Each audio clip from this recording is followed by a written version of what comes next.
was quick. Hello and welcome to another wonderful show, we believe, of real life. People have been asking us for another show, and what better way to start it? Well, before we do that, I am Mike Wigdor, one of the hosts, along with my friend, co-host, and film savant, Frank Mandosa. Hi, Frank. Hello. How are you? Good. So, folks, we always like to do theme shows, and what better way, and especially in this day and age, what better type of show to have than about superheroes? Because we all can certainly need superheroes, especially in this day and age. And we have a great show in mind for you. And of course, we're going to lead with probably the greatest superhero of all time, in my mind anyway, which is Superman. So, Frank, what do you think about that? We should be starting with that one. Let's dive right in. Okay. Let's dive right into 1978's original Superman, starring Christopher Reeve and Margot Kidder.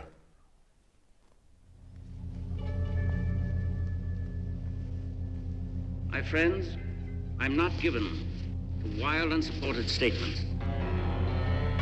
And I tell you that we must evacuate this planet immediately. Jor-El, be reasonable.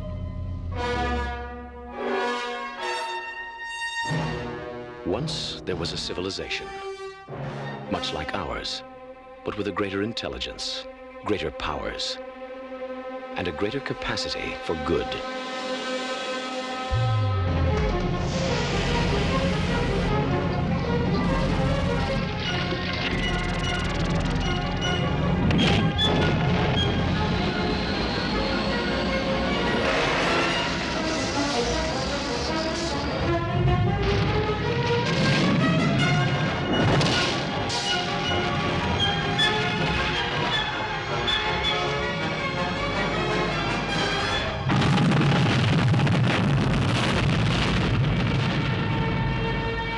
In one tragic moment, that world was destroyed. But there was one survivor.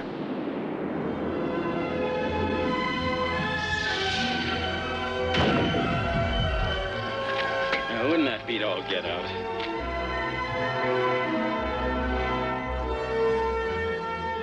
Because of the wisdom and compassion of Jor-El, because he knew the human race had the capacity for goodness, he sent us his only son.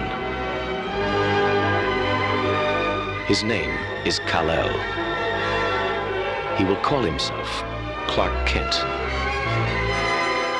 But the world will know him as Superman.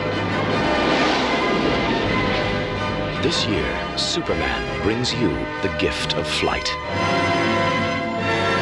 Superman, the movie.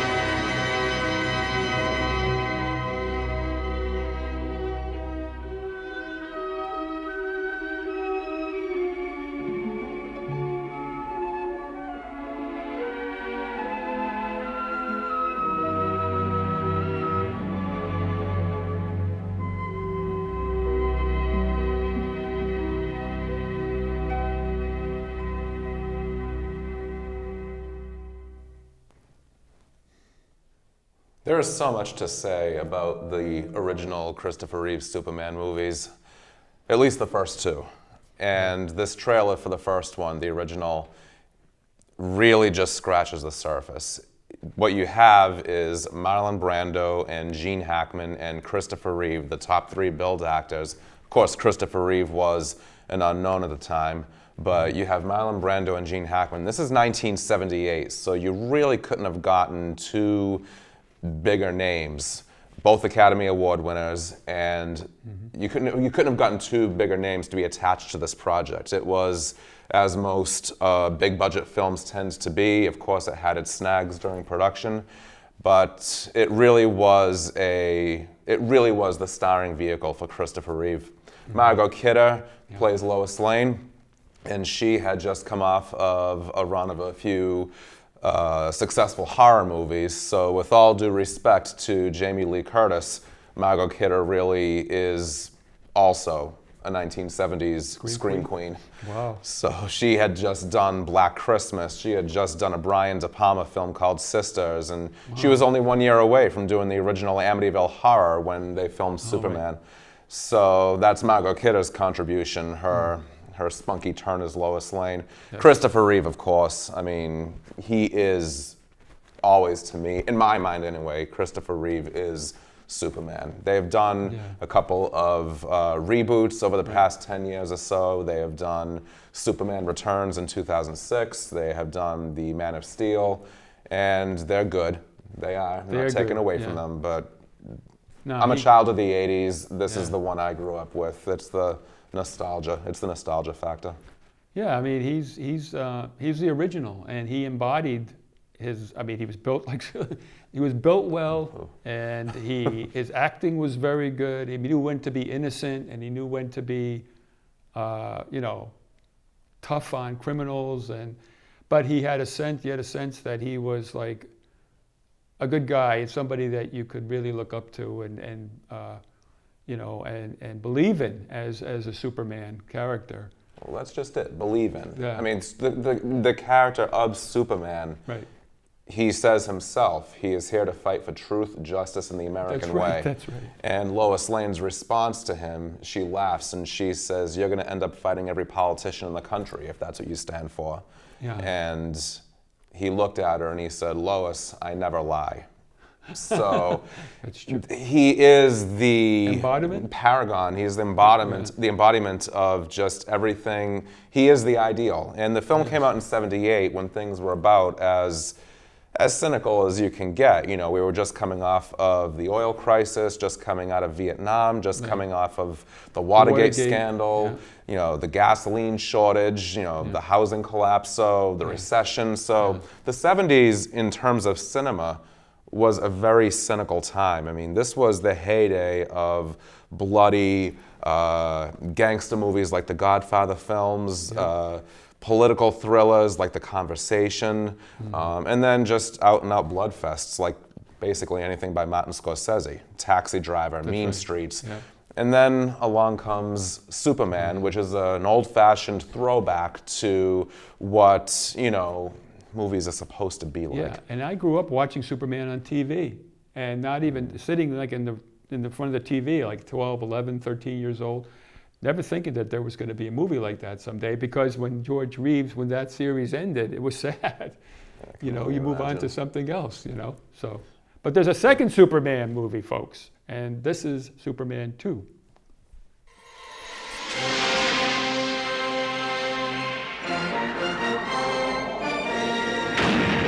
Superman 2. The adventure continues with the 3 villains from Krypton. Each one with the same powers as Superman. Each one dedicated to violence against mankind. Think of it. 3 supervillains. Or 4 if you count him twice. The adventure continues in Paris with Lois Lane.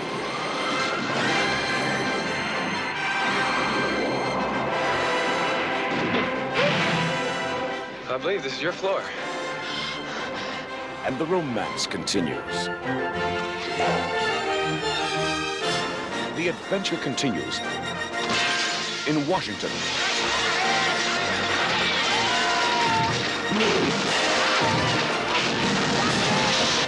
The world is on the brink of destruction. Superman, can you hear me? And Metropolis is in ruins. Superman, help us! Is there no one on this planet to even challenge me? Superman! General, would you care to step outside?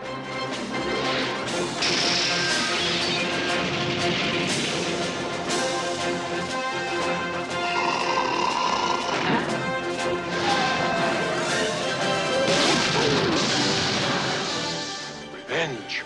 Revenge! Revenge! Now we're cooking, huh?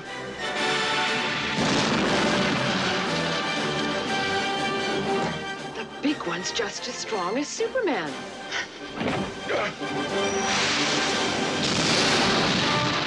If you've only seen the first part, you haven't seen the best part. The adventure continues in Superman 2.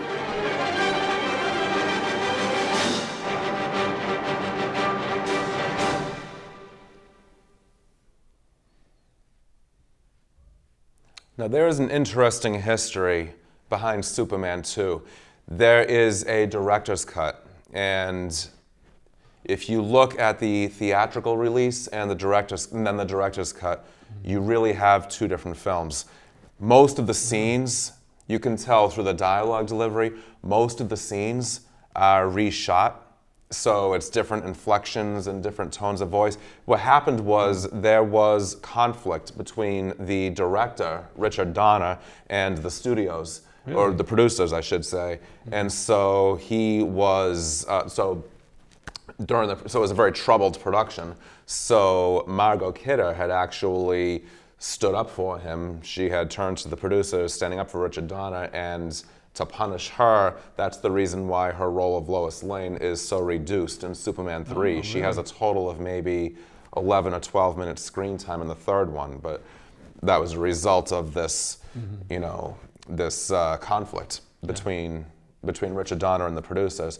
But Superman 2 is not quite as whimsical as the original. The original is, like we said, old-fashioned throwback to nostalgia for happier times in the midst of the 70s cynicism. Yep. But Superman 2, I'm going to steal a line here from film critic Leonard Maltin. He said about Superman 2, he said, and I quote, "Screw the Superman legend, forget logic, and full speed ahead. That's the attitude of this flashy sequel." And really? the second So it one doesn't have to make a lot of sense then. According to Leonard Maltin, anyway. Yeah. The second one, you can tell from the footage we just saw, the second one definitely does have a lot more violence. I can remember seeing it on television when I was a kid, even when it was edited for television. And there were some scenes of violence that I found a little unsettling. I'm not going to say that it is inferior to the first. It's just a very different spirit from the first. You still have Superman standing up for, what's right, but they attack the whole country, which, go to the White House, it has a lot more scary parts to it, I guess, if you were watching it as a kid or something, challenging the country as a whole.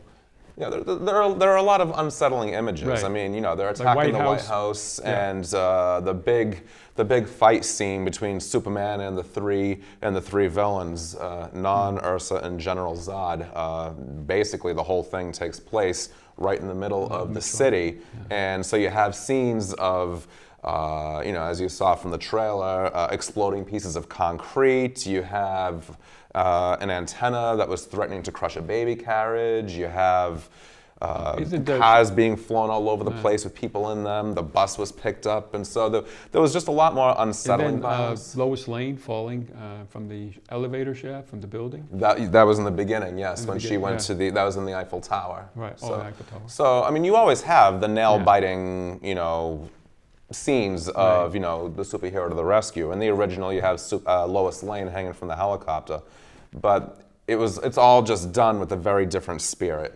The music and the acting, how campy they are versus how seriously frightened they're pretending to be. So when you have the violence portrayed as more guttural as opposed to more, hands to the cheek, oh no, I'm in trouble, you do get a different feel for it.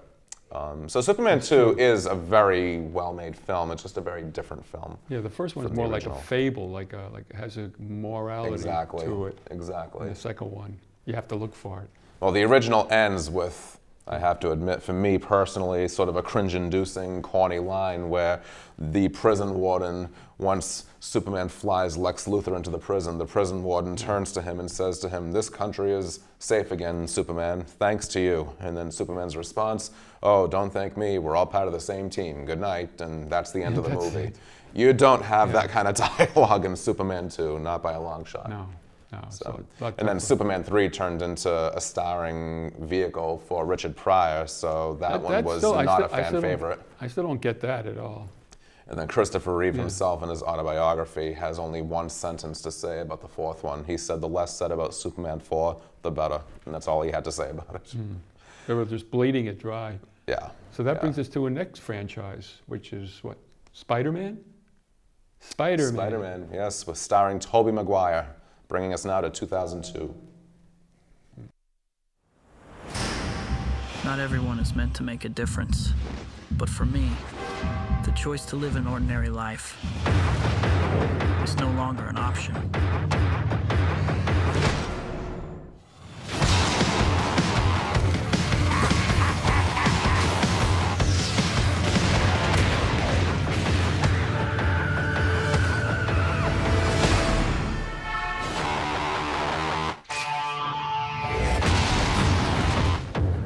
He saved my life twice, and I've never even seen his face.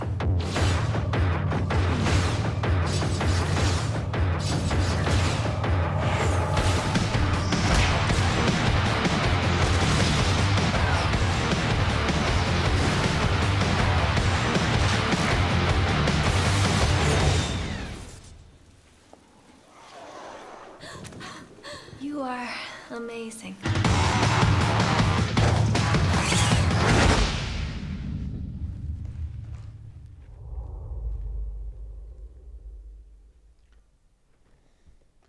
Looking, oh, go ahead. No, I was just going to say, this is so well done, this whole series, I think. It's just, maybe because also they're CG now, you know, they can do more computer graphics so they can show more acrobatic stunts and things like that. Yeah, but it doesn't cut back on the humanity of it either. No, the though. humanity is what really sets the storyline apart, especially for picking out the most unlikely looking hero, I would say, to start with. Peter Parker, Tobey Maguire, kind of a nerdy guy, kid in high school even, not even the most popular guy, and yet he's the one that gets bitten by the spider and goes on to become Spider-Man. It's a great story because it shows how he evolves to become Spider-Man and even accepts the fact that he has a responsibility now to root out crime or something, you know. But it's just like people always saying, like, you know, it's he's the it could be anyone. An ordinary guy becomes a hero, and you don't see that in other types of movies as well. I don't. Yeah, in the superhero genre, though, you do have that. You have a lot of the, you know, the hero usually begins as the scrappy underdog.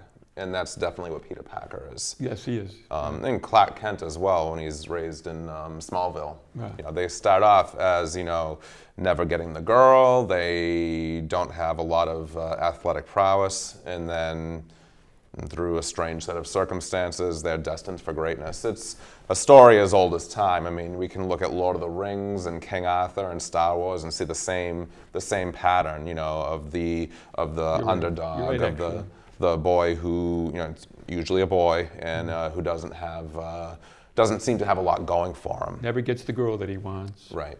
Yeah. And then, you know, doesn't have the confidence, doesn't really know who he is, what he's there for, what his place in the world is, and then, lo and behold, destined for greatness.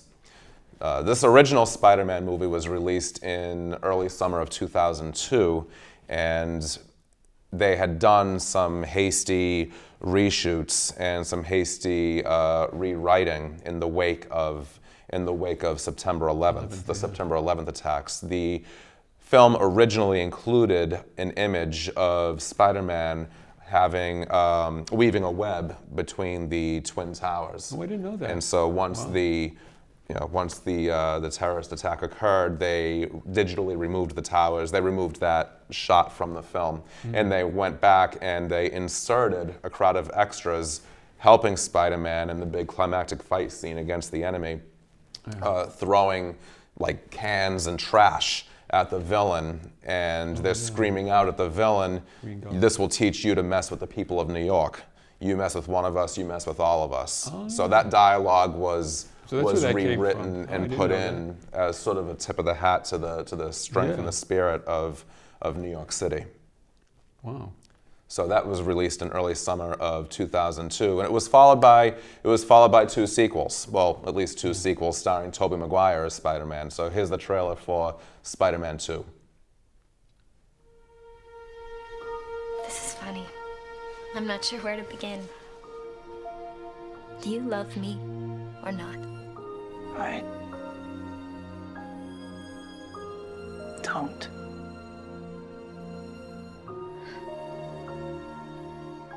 You don't.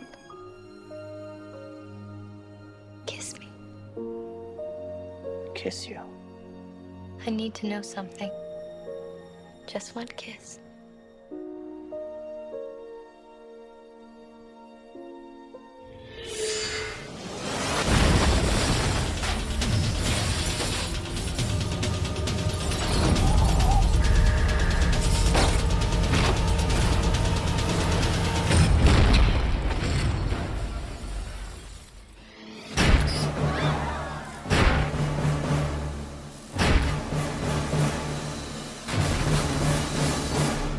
Ladies and gentlemen, fasten your seatbelts.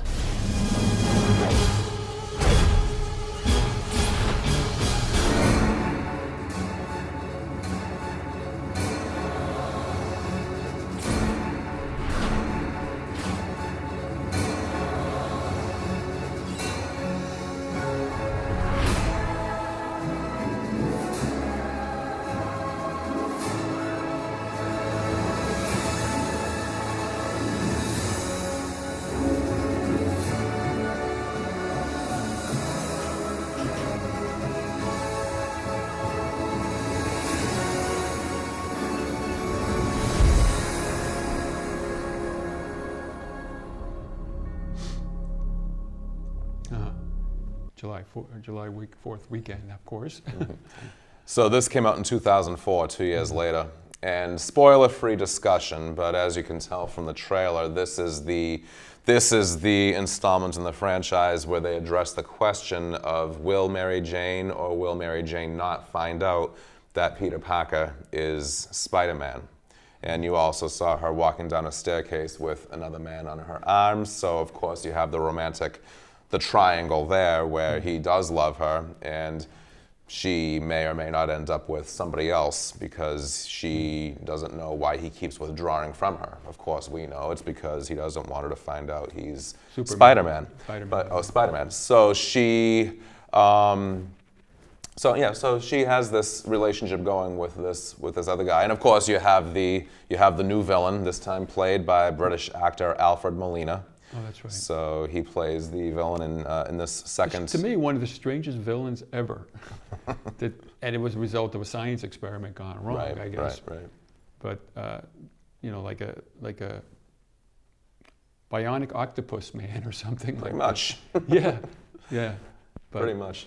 But the way he take him out. The one thing that's really interesting is that once again the acting was tremendous. I thought too in this movie. Like having Kirsten Dunst, she was really believable. You know how you talk about believable in movies.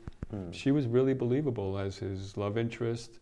And I mean they've had some great villains. I mean like Willem Dafoe was excellent as the Green Goblin.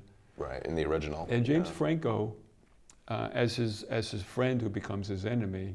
The young James Franco was just really starting out, right, as an actor around that time, and he was very. This is when he was known for a TV series that was more of a. It was not a hit. It was canceled after one season, sort of a cult favorite called Freaks and Geeks. Oh, he was on that. Okay. But you're right. He wasn't a movie star, not yet. No. At this point. But he was. I mean, I think this helped catapult him too. Oh, absolutely, absolutely. Different types of roles after this. But I like the way that his grandmother always gives him advice in a movie like this. You know how to get along with people. You know how to talk to his girlfriend and stuff like that. She kind of keeps him grounded, even though he's he's playing around as Spider-Man. And that brings us to 2007, 3 years later, when Spider-Man 3, the final installment with the trio of James Franco and Tobey Maguire and Kirsten Dunst. Right.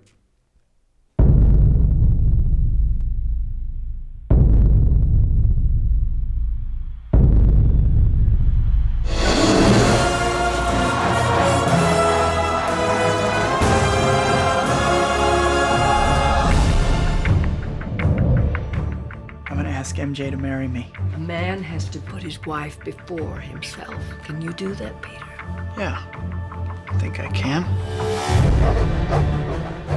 We have some new information. This is your uncle's actual killer.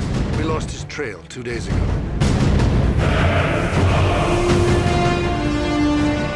This man killed my uncle, and he's still out there. Everybody needs help sometimes, Peter. Even Spider-Man. Revenge is like a poison that can take us over.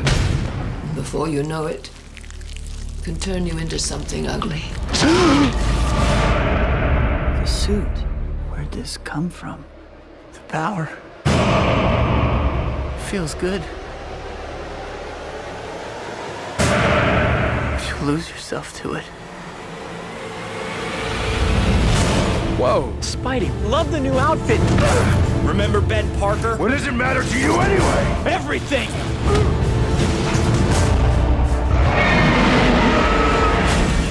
Do you want to push me away? Why would I want to push you away? I love you. You knew this was coming, Pete. I didn't kill your father!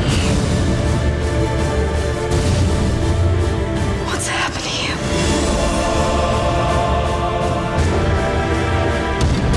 We've all done terrible things to each other, but we have to forgive each other, or everything we ever were will mean nothing. I need your help. I have to stop it.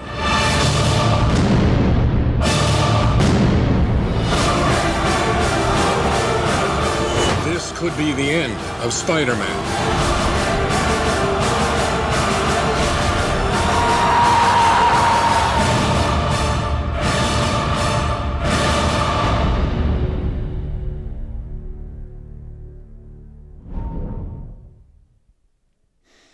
Well, it wasn't the end of Spider-Man, but it was the end of Tobey Maguire's tenure as Spider-Man. After this one, they went on to reboot the franchise with Andrew Garfield, taking on the role of Peter Parker. He did 2 films, and now, of course, we have Tom Holland, as it's become part of the Marvel Universe. But this is the 3rd and final installment with Tobey Maguire, and they decided in this one to have the death of his uncle, which is in the original, come full circle, because the villain, played by Thomas Hayden Church, is the one responsible for the death of his uncle in the original. So you have that storyline sort of, coming, that story arc closing. And there's also part of the story that involves Spider-Man succumbing to this evil influence. You see something similar in the 3rd Superman movie, actually, with Christopher Reeve, where he becomes this evil caricature of himself. And this is what actually displeased a lot of fans, because in Spider-Man 3, the scenes that took place that were supposed to show Spider-Man as now a vicious and unfeeling villain, a lot of those scenes were played rather campily, where he was not really doing anything vicious, which is really what the fans were looking to see. It was just played much more lightly. He'd be walking down the street, there would be a couple of girls walking right past him, and he would turn and he would do some flirtatious move, and that was supposed to be the evil side of him. And I think the idea was that it was supposed to be his unfaithfulness to MJ, but a lot of fans cried foul and said it didn't work. Oh, they didn't believe that he was actually going with this other girl, Lana? No, it was more that they felt that he just wasn't being evil enough. That it was too soft. Yeah, I don't think so either. But the interesting thing, it did show, I like the one scene where it showed that him in the black versus looking at his own reflection in the red. Right. It was like he had a choice to make. Yeah, I was watching that. I didn't believe that either. I didn't think it was evil enough either when I saw that. And the only really bad move he made was when he, what's his name, who played the reporter in there, is when he pushed him against the frame in the newspaper office is when he did that. But no, I didn't think so either. I didn't think it was that believable. So when he tried to rip it off of himself, it was like, that was kind of campy. You're right. That's the right word for it. Yeah. And again, spoiler free, but the characters all had their stories all came to a conclusion by the end of this film. So it was a fitting end to a trilogy. So after this one was released in 2007, Spider-Man franchise sort of lay dormant for a while until they rebooted it with Andrew Garfield. But Spider-Man 3 came out 2 years after the original Christopher Nolan directed Batman Begins. And so as Spider-Man's trilogy was ending, the Dark Knight trilogy was rising from the ashes. So 2005 saw the release of the original Christopher Nolan Batman film, Batman Begins, and then probably the fan favorite of the trilogy is the second one, The Dark Knight, which was released in the summer of 2008 with Heath Ledger in the role of the Joker. So here's the trailer to The Dark Knight.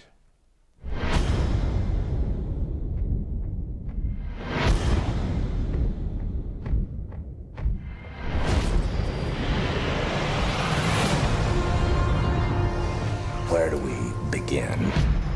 A year ago, these cops and lawyers wouldn't dare cross any of you. I mean, what happened? So what are you proposing? It's simple. Kill the Batman.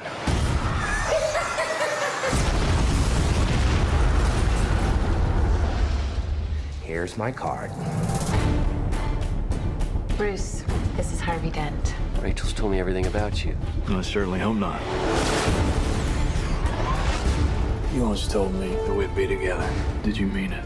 Bruce, don't make me your only hope for a normal life. You're Alfred, right? That's right, sir. Any psychotic ex-boyfriends I should be aware of? Oh, you have no idea. Good evening, ladies and gentlemen. We're tonight's entertainment.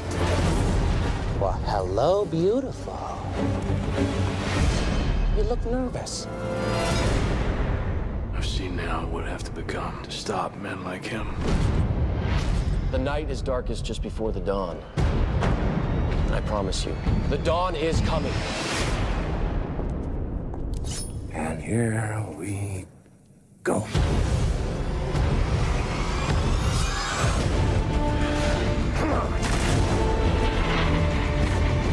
This city deserves a better class of criminal.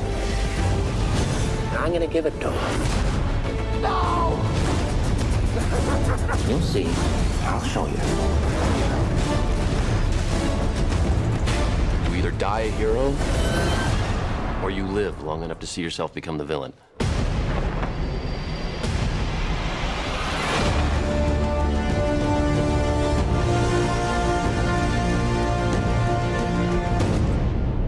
Be wanting the back pot, sir? In the middle of the day, Alfred? Not very subtle. The Lamborghini, then. Much more subtle. The character of Batman at this point, at the time of the Christopher Nolan trilogy, was virtually dead. Michael Keaton had taken on the role in the 1989 film with Jack Nicholson as the Joker. Yeah. That was a hit. A couple years later, he reprised the role in Batman Returns, but then by the time they got to the fourth one, Batman and Robin, with George Clooney in the role of Batman, that's when the series had really become a caricature of itself. Wasn't Michelle Pfeiffer Catwoman in one of those? She was Catwoman, yes, she was. Yeah. And Uma Thurman was Poison Ivy. Arnold Schwarzenegger was Freeze. Yes, that's Freeze. right. That's right. So the series really had sunk to a new low. That was by the late 1990s. So when this new trilogy, when they rebooted it, when Christopher Nolan rebooted it for this new trilogy, it was a general feeling of, we have our Batman back. Like, this is a story well told. So this second one has Heath Ledger in the role of the Joker, and that was an Oscar-winning role for him, a posthumous Oscar win. It was Best Supporting Actor? Best Supporting Actor. Okay. Best Supporting Actor, 2008. Yeah. Katie Holmes, who was in the original, she had stepped down, and Maggie Gyllenhaal replaced her. Christian Bale, of course, playing the Dark Knight himself. Michael Caine as Alfred, his butler. Yeah. He's always reliable in everything he does. Yeah. Morgan Freeman. Yeah. So Batman, The Dark Knight, I should say. The Dark Knight was released in the summer of 2008, and it was a huge hit. It surpassed the original. So there was definitely a feeling of this trilogy is really on the right track. Yeah. And then there was a lot of unexpected and probably unwanted publicity for the film surrounding the death of Heath Ledger, but his posthumous Oscar win certainly did, for better or worse, help to boost the film's visibility even more. There was even rumors out there that the role was so demanding that he internalized it, and that kind of led to him committing suicide. There was something about that out there. Yeah. But I didn't really believe it, either because there also came out that he had taken drugs. Right, right. She was with Michelle Williams at the time. Yeah. Yeah, no, I think what really fed into the media frenzy of all of that is that Jack Nicholson, who played the Joker in the 1989 version, allegedly said, when he heard the news of Heath Ledger's death, "I warned him." And so that sort of became an internet joke. That's right. Just obviously not very tasteful one, but an internet joke over the years. Every time a celebrity passed away, some internet troll would say Jack Nicholson warned them. So that statement, if Jack Nicholson did in fact make it, is sort of, I think, what morphed into the notion that this acting role was so intense that it resulted in his falling into some kind of a depression. But who are we to speak what is inside someone's mind? But at least that's what the you don't know exactly what caused him to feel that way. But boy, he's so young, in his 20s, early 20s. He was a gifted actor. Brokeback Mountain, The Brothers Grimm, even 10 Things I Hate About You. But the thing is, too, the other actors in this movie were really good, and even as they go forward, I mean, Gary Oldman.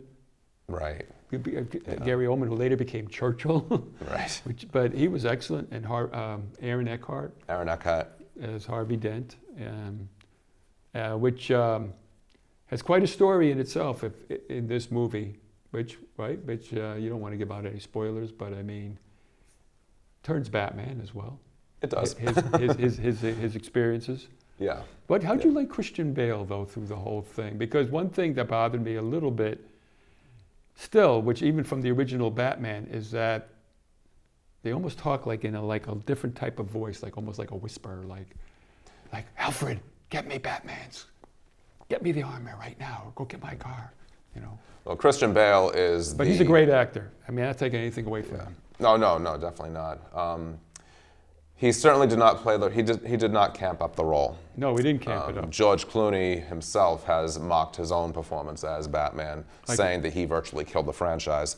So when you have George Clooney and Val Kilmer, that's true, who don't do the role justice. No, they don't. Michael Keaton was pretty good, though. Michael Keaton was good. Oh, Michael Keaton was good, and now Michael Keaton is in, is in the Marvel universe himself again. So, in a supporting role, but Christian Bale does well with it. He makes the character his own, and he brings it into the third one, The Dark Knight Rises, which was released in the summer of 2012. Here's a trailer. Oh, say, can you see by the dawn's early light? You are as precious to me as you were to your own mother and father. I swore to them that I would protect you, and I haven't.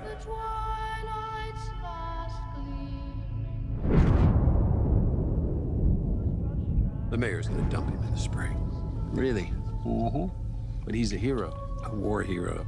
This is peacetime. You think this can last? There's a storm coming, Mr. Wayne. You and your friends better batten down the hatches. Because when it hits, you're all gonna wonder how you ever thought you could live so large and leave so little for the rest of us.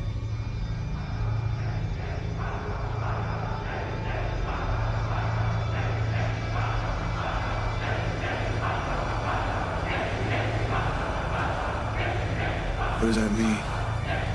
Rise.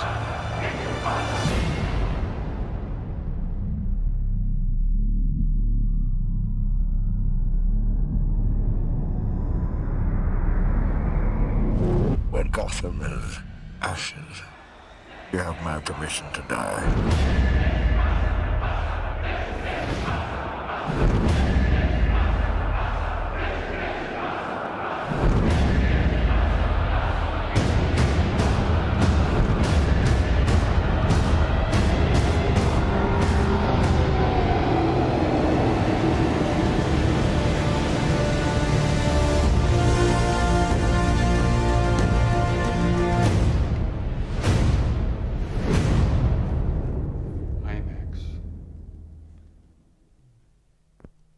Was that the beginning of IMAX, 2012? I don't think so. I think don't it'd been either. around for a little bit No, before I then, guess. yeah. But it certainly was a film that is served very well by IMAX. Absolutely. It's one of those big tentpole movies. Well, I remember when the trailer for this film first dropped, and everybody was buzzing about that image of the football field caving in during the game as the player was running down the field. And when you have Tom Hardy, who plays Bane, when you have the visual of him with that mask covering his nose and his mouth with the hose, that piqued a lot of curiosity. And then, of course, you have Anne Hathaway stepping into Michelle Pfeiffer's Catwoman role. The less said about Halle Berry's, the better. But when you have Anne Hathaway, who at that particular point was really on a career high, this was the same year that she won an Academy Award for Les Miserables. She was, her days of The Princess Diaries were behind her. So she took on this role of Catwoman. And when you put her and Christian Bale and all of the other actors we've already mentioned, including Tom Hardy, Gary Oldman, when you put them all together, I mean, the screen sizzles. I mean, this is Hollywood glamour at its finest. Yeah. So it's a good story too, because now here's Batman. I think Michael Caine had a bigger role in this movie, even with his definitely, part. yeah. His character certainly is more prominent. As Alfred, trying to tell Batman that it's almost over for him because everything is doing well now in Gotham. So, but it's not, and that's how he finds out through Bane. Bane's a great character. Imagine creating a villain like Bane. That's genius too, Christopher Nolan. You had to create somebody who would be equal to, or, a real threat to Batman. And he was, especially, when they bring up the League of Shadows and all that, the backstory of how Bane got to be as powerful as he is. No, it's a good story because it brings Batman back to having to fight for who he is so that he can, once again, save the city. Well, that's just it. The character of Bruce Wayne has this choice to make of, does he want to continue to be, this crusader, this vigilante, this, crusader for justice, or does he want to sort of retreat from that and live more of a private and quote-unquote normal existence? So he faces that question of what direction am I going to go in, which was that's exactly what Christopher Nolan had to deal with when the filmmakers, the studios, was what direction do we want to take The Dark Knight Rises? Because after the death of Heath Ledger, it became a question of how do we continue with this trilogy? How do we do it in a way that's respectful, but at the same time, basically they didn't want to be ghoulish, and they didn't want to, of course, play up the fact that, of course, the Joker would not be appearing in the movie. Recasting the role was never an option for them. That was their decision. There was never an option for them. So I don't envy Tom Hardy for stepping into the role of Bane, because any actor, no matter how good he is, stepping into the role of the villain, Heath Ledger left very big shoes to fill. And there were some critics, I remember, who felt sort of let down by the character of Bane, that he wasn't quite as compelling, that he wasn't quite as charismatic, that he was more monotone. I don't know if I agree with that necessarily, but I'm also not a paid professional critic. I don't think so. I think that was just the type of character that he was supposed to be. Yeah. He was like force first, talk later, you know. Well, that's just it. You know, you have a lot of studio executives sort of, you know, staring you down, saying, okay, well, let's see what you can do. And there were creative directions that they took the character of Bane. Well, they also had Gordon, what's his name? Joseph Levitt. Joseph Gordon-Levitt. Joseph Gordon-Levitt. He was good as a police detective. Right, right. Being like following leads, working for the police department, and he was good because they showed how powerless he was actually against this super villain. So in some ways, they elevated Bane to that level because the police were no match for them either. Right. They had to have Batman come back. But the other thing about that series is, you know, near the end, they actually left the possibility of if they ever wanted to reboot it again, have Batman with Robin. Right. I mean, Joseph Gordon-Levitt might be a good Robin if they ever decide to do that again, or bring back, I don't know, Batman. I don't know. I don't know. I liked. He did a fantastic job putting the whole thing together, the whole trilogy together. And in fact, I read that when he did the first movie, that he had in mind a trilogy. Right. That was planned out as 3 movies. Yeah, so I don't know if he had the character Bane planned out from the beginning, but he must have had something like that in mind. Did you ever get the image of who this Ra's Sigil, or whatever his name is? The one that they learned from, supposedly? He was an evil, like, remember this Miranda Tate, who's supposed to be his helper? Right. Her father, I was trying to read it afterwards. I mean, I'm not trying to give anything away, folks, but I was trying to figure, it's a convoluted story about power, how they got power. But that was I don't want to give it away. You have to see it. It's a very good movie. I think that's one of the themes of not only Batman, but a lot of the superhero movies is just that whole notion of what do you do with power once you have it? You can go in one direction or you can go in another. Right. You can go in the direction of good, you can go in the direction of evil. Right. And you do have some of these superheroes struggling with that.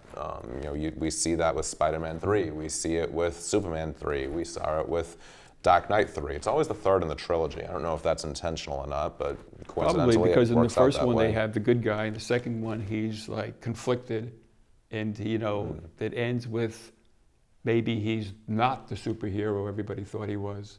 And then in the third one, lo and behold, like that was a great title, The Dark Knight Rises. So like the superhero rises again. Yeah. To save the day. Like the phoenix rising from the ashes. Exactly. Yeah. And talking about that, we have a great one with the phoenix rising from the Yes. ashes. The perfect segue. To Wonder Woman.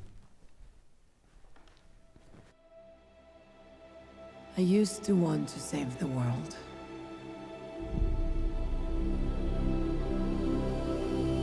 This beautiful place. But the closer you get, the more you see the great darkness within.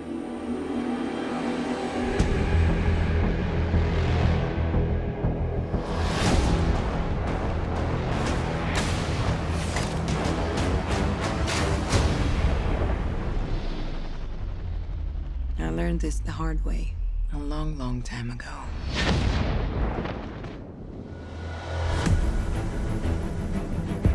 What is your mission? To stop the war. What war?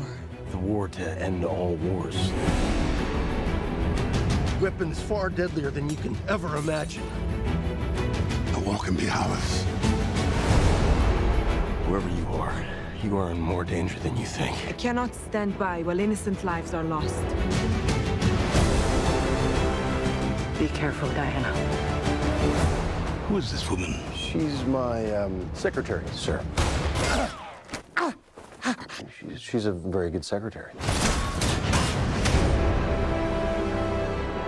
It is our sacred duty to defend the world. And it's what I'm going to do.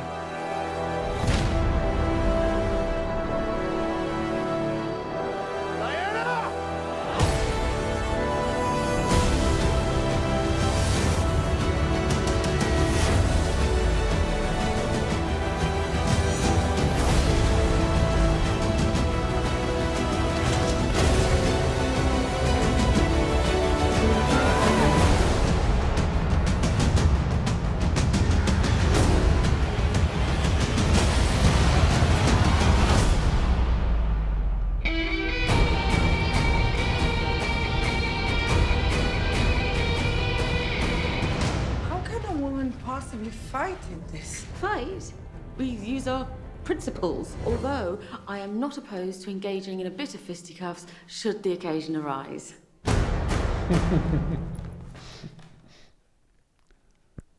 So Wonder Woman was released in the summer of 2017, and it was a long time coming. It was stuck in Hollywood terms, what they call development hell for a long time, where it was constantly in turnaround. Funding fell through, or actresses bailed, or one reason or another. It was just a film that could never get off the ground. Sandra Bullock was actually attached at one point to play the role a few years back, maybe about 8 or 10 years ago. She would have been good too. She would have been good, but I'm glad that the film came out as it did. Yeah, because Gal Gadot, wasn't she an unknown actress before she? Oh, yeah. This was a fresh it's face. almost like plucking Christopher Reeve and putting him into Superman. She was just perfect in the role, I thought. Well, a lot of times that's when it works out better, is when you have an unknown, you don't walk in with preconceived notions of, well, let's see how well this actor I know so well is going to do with this character. Or you don't walk in with that. It's a clean slate, and especially in films like this, all too often, that's exactly what you do want, is the clean slate. You're right, so you can just right. let the story happen. Not only that, because you're having a superhero, and nobody really knows what they're like until they actually appear on screen. So if you have somebody who has a background maybe and some other history of other types of work, maybe it wouldn't work as well, because the audience wouldn't see it as truthful, as truthful as if. Yeah. So that's a good point. I never thought of that. When you have an actor who's instantly recognizable, that's what I'm trying to yeah, say. it just doesn't. It just doesn't. A lot. I mean, it might work, but a lot of times it doesn't. Yeah. I think Christian Bale is an exception. Yeah, like George Clooney, for instance, a great actor, but not that role. Probably one of Hollywood's most regarded, and he himself said that he virtually sank the franchise. And secondly, I didn't like. I also cannot. I haven't seen it, to be honest with you, but I can't see Ben Affleck playing Batman. Have you seen him? Have you seen him play Batman? I don't want to say anything overly derogatory, but I don't see Ben Affleck playing much. I think he's a better director than he is an actor, to be honest. Let's get back That's to just Wonder me, though. Woman. All right, let's get back to Wonder Woman now. But as far as Wonder Woman is concerned, directed by Patty Jenkins, and it was a film that was a long time coming. It was certainly a film that came out at a time of long-awaited empowerment of women, because this is the first. Well, you had Catwoman with Halle Berry, but this is the first superhero movie that actually did well. That's a good movie where you have the main character. The main character is a female, and it was directed by a woman. So that was that's something that's very significant. It was just it's set against the backdrop of the First World War, and it's like every other superhero. You have the scrappy underdog who goes on this journey of self-discovery, completely unaware of the greatness that is awaiting them. And then once they do reach it, or inside of them, inside of them, and then once they reach that point where they find that power, then it's a question of, what do I do with this power? Yeah. How do I want to use it? Do I want to use it for good, or do I want to be more self-serving with it? Yeah, and in her role, she wants to kill whoever, I don't know if I should say it, the god of war, whatever, whoever, the symbol for war, whoever makes war. So she is out to end wars, and she sees wars, and she sees the effect it has on people. So that's an interesting thing, because you get the woman's compassion. You get a womanly point of view, I think, more than if it was a guy in there, like Superman or something. But on the other hand, she's very tough, and she's very strong, and she's very directed to her mission. Right. So she was just really good. Of course, there's going to be Wonder Woman 2. Of course. There will be. There will be. I don't know if a release date has been announced yet, but it is coming. So. And Chris Pine was good, but he won't be in it again. Chris Pine was in it as the male lead. But yeah, her story is excellent because of the way they constructed it, of her coming out of, I don't remember, I used to read the comic books, but I don't remember if she was part of an Amazon clan originally. She is now, yeah. In the comic books too? Yeah. Okay. I can remember watching, when I was a kid, I can remember watching the television series with Linda Carter. Yeah, okay, that's it. She had, the love interest, Steve Trevor, and they didn't have, the TV series, she would convert to Wonder Woman by spinning, and then you would see that explosion of orange light, and then she'd become Wonder Woman. You don't have that in this, I forgot that it was a series. That's right, Linda Carter. Yeah. Yeah, so that was a long time in between. You're right, for something like a woman. I wonder what other new superheroes might show up now after this. I mean, they have Black Panther. Black Panther, and Black Panther characters do make an appearance in Avengers Infinity War, as do so many others. Yeah. It's basically a huge collection of most of the characters in that Marvel universe. Okay, so it's Marvel Universe, but most of these movies are DC movies. These movies are DC movies. So are there more in the DC canon, or is it mostly Marvel movies that are being made now? Well, right now Marvel is sort of the flavor of the month, if you will. Okay. I think because the Avengers movie, the Infinity War movie, is smashing box office records everywhere. But we do have a second Ant-Man coming out very shortly, Ant-Man and the Wasp. Yeah, that was interesting. I saw that movie. So the first. We have to have a second show. So stay tuned. Stay tuned. And we also want to. The show's almost over, but we want to thank our great director Roxanne Morse, doing a fabulous job in the booth. Thank you, Roxanne. We want to thank Dave Young, also Michael Hammond and Jeff Pickett for helping us put the show together. So. I don't know, folks. Keep hoping for a superhero. We could still use one. But until then, I'm Mike Wigdor. And I'm Frank Mandosa. And we'll see you next time. Bye.